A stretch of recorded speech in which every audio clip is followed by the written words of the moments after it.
Hey all, 118 Set Shadow here. So, I'm sorry for last week as I wasn't able to do any market watches, and I did have some content for a box opening for a surprise Lorcana box that I had gotten as a gift, but I also didn't get my Festival 2024 boxes in, so that also screwed up my plans for the box opening I was planning on for the weekend. But if you did get to see my Lorcana opening, that was pretty interesting. And ultimately, while I don't think I'll have the capacity to really get to play it much, I'm definitely still tracking on Lorcana where I can. So that's just another point that yeah. In any case, so for this week, we're back on Market Watches, and we're also on the weekend of the release of Festival Booster 2024, which is one of the most highly anticipated releases of this year, and to the point where every single time I went to go try to find pre-orders, they were sold out everywhere I looked. Now let's see where it's landed on for its first weekend. Let's see here. Boxes are currently just under $50 to pick up, 10 listings, and then the biggest card that's getting sold at this point is Soaring Sun Presence, Forge, and Rarities. So, Festival 2024 brought us new Dual Nation cards, and this one is the Dual Nation between Dragon Empire and Dark States. It has a lot of playability come set 3 Divines, and in general can just be used across the board for any Dark States or Dragon Empire decks. Then you have the new. Now I don't know how people are going to start referring to these. I'm just referring to them as the dark and light over triggers, but Nyxlaxia, the spiritual king of Night Sky, is $25 right now, which is pretty aligned with its market price. Then you've got Azure Sky White Scale, Asperona Saphira, which is the dual nation of Cater Sanctuary and Stoichia, followed by Galliant Mechanical Agility, Valtrosa and Liel, who is the Cater Sanctuary Brantgate dual nation. That one is currently $27, while Asperona Saphiria is $17. Our new Regulus piece, Radiant Caliburn, which is our draw 2 or countercharge 1, this one is $15 at this point. We've also got Flameleaf and Chaotic Dance, Huxley and Remord, which is the Stoichia Dragon Empire dual nation, about $21 right now. The new light over triggers, Spiritual King of Bright Sky, Merid Zanblia. That's an interesting name. $8.50 right now, so significantly cheaper than the dark over trigger. Then we have some of our new grade 1 order cyclers from the drop. Brilliant Dragon Broadark, and this one is for Cater Sanctuary at $8.50 to start. We have our new Elementarius Sanctitude, which works off of different rules, but it's the same card just with a different effect overall. But the whole idea is still to provide a perfect card. Then we have the reprint of Sages from Festival 2023, but this one is still $22 to start, and for good reason. This card is still really strong. The Dark States version of the Order Cycler, Time Turner Dragon Clockwise at about $3.50. We also have these new order pair units. Divine Sister Financier, which is for Cater Sanctuary. It searches you a set order that you can put into play. This one is $5 right now and is a double rare in this set. Then we have the Dark State Brantgate dual nation, Dark Bond Abyss Surga and Darga, which is pretty cheap right now at $6. We also have the character energy markers, the secret rare ones, or I guess they're the special energy rare as they call them, where Mikoto Saito has been selling for just under $140. She is the Cristelia Lyrical Monasterio player. Yuika also got reprinted in this set. And then we've also got Hikari Myodo's secret or special energy rare. It's starting at 108 right now and has a market price of 122. For stuff that isn't selling right now, we have the FFR of Muna, Blitzstaff Muna at $47. And we also had the Dragon Empire Energy Cycler, or not the order cycler at about 75. What else? Akina Myodo's energy is $79 but hasn't sold. I did see, where did it go then? Did it actually sell? Yes, it finally sold. Now Inabe's energy marker sold for $310. It wasn't selling up until from this morning, but yeah.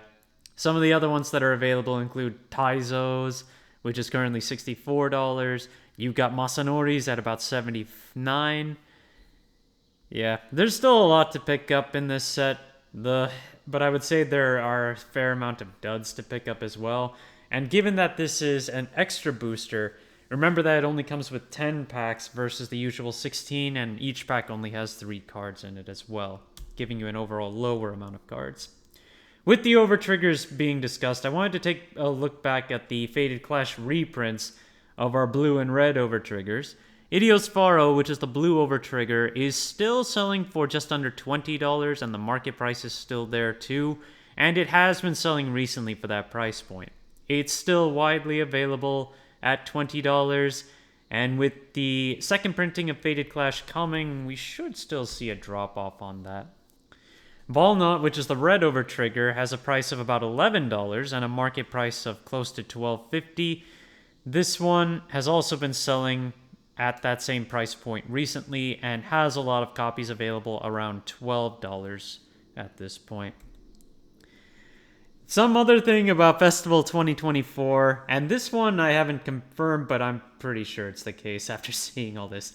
Stealth Fiend Soko is a new World Origin Perfect Guard that we get as a box topper in random boxes of Festival Collection. It's currently $48 to pick up, with 9 listings on the market, and there are a good amount of copies for that low-end listing at $48. Yes, 48 is the low at this point, and given that it is a Stealth Fiend, that's going to give it synergy with Shoujo Doji, which is why you've also got the option of Stealth Dragon Utsuroi from the Shiranui deck for when Shoujo Doji comes out. This one you can pick up too, but it's been going up in price as well.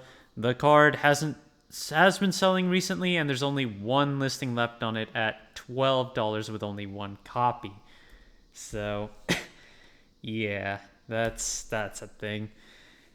With the last episode of the anime, I wanted to take a look at a few generic Stoichia cards, starting with Performing Petal Diantha. Right now, between our triple rare from set 6 and the reprint from Triple Drive, that's a distinct difference in price there. The original has a $12 starting point, while the Triple Drive reprint has it at $5.19 right now. The FFR is currently at $49 to pick up. And in terms of listings available, there are a good amount of listings on all 3. United Dianos, even with the new hero support that we got in DivineZ Set 2, we haven't seen a big spike on this card.